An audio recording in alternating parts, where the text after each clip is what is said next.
Let's go now to the funeral service of Lance Bombardier Itumeleng Moreo. That's underway at the Unibo Chapel in the northwest.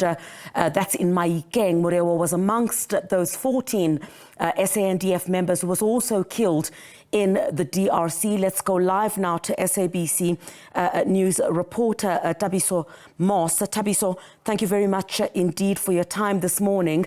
I guess, the sentiment I shared with the Kamogelo just a few moments ago was that of families who are finally getting closure and now laying their loved ones to rest. Talk to us about, the proceedings taking place at that funeral service. A very sad morning for the family of Moreo and even the community of Mahikeng at large, as we have seen the mayor of Mahikeng, Thabiso Moss, amongst the mourners here, also the premier earlier on paying his tribute, and other family members also paying their tributes here at the funeral service of Itumeleng Moreo at Unibo Chapel in Mahikeng in the Northwest Province. So amongst those who have, taken to the podium and speak about Itumeleng is his wife, who spoke about letting us in on their marriage. When did they meet? You'll remember that Itumeleng is leaving behind 2 children. The first one was born in 2012 and the second one was born in 2019.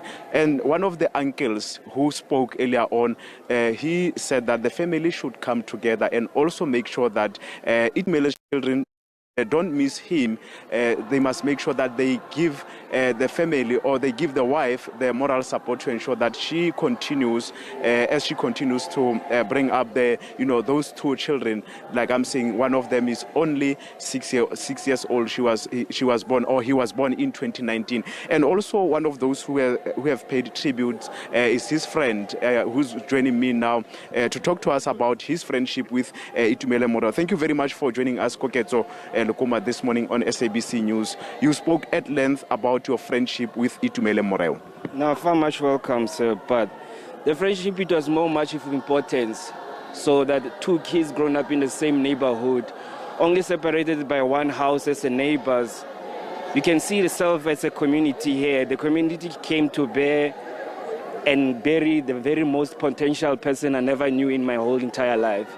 But it is nice to see one person come and give support, I would say, not just because they knew him by name or they knew him by certain things, but it was great to see a good number of people come in and support. Yes. Your friendship, you said you knew him for over 30 years, if I remember very well. Just talk to us about his character. What did he love most? Most he loved football when he was studying at a young age. But one thing that I know is he loved his family more than anything. He was a family man. He's spoken about it through the course of the times. He will tell me how his son is growing, how much softer. He needs to mold the daughter in terms of how to nurture her, in a sense of how to protect her against any odds. And he loved her wife very, very much, including the mother. So he died on the 27th of January. It took some time for his mortal remains to be repatriated to come here in South Africa. How are you coping, or how have you been coping, since really it must be a very difficult moment for you since his passing late January? It was not nice and easy because we didn't have the correct answers or where the barriers or the body was going to come in South Africa's soil.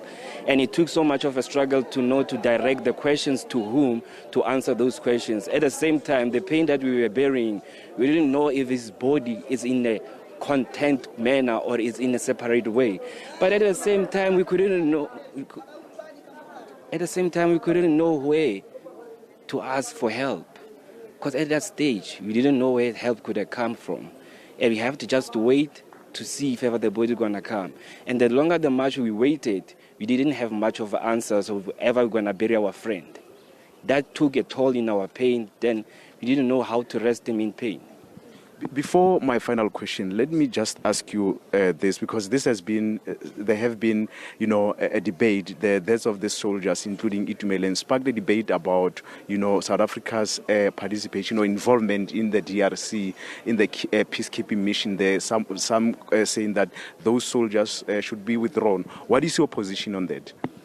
I would say this, when it comes to politics, I don't know nothing about such, but one thing I heard is that our troops were there to protect and to make peace. But inside, and we didn't know what type of a peace was it until the death have happened. At this point, we don't know still, like I said before, we don't know which direction to question to who to ask. We can never get a correct answer why our troops were there in the first place or what led to them to whatever happened to them to such a coincidence tragedy. But one thing I will tell you that he died in an honor.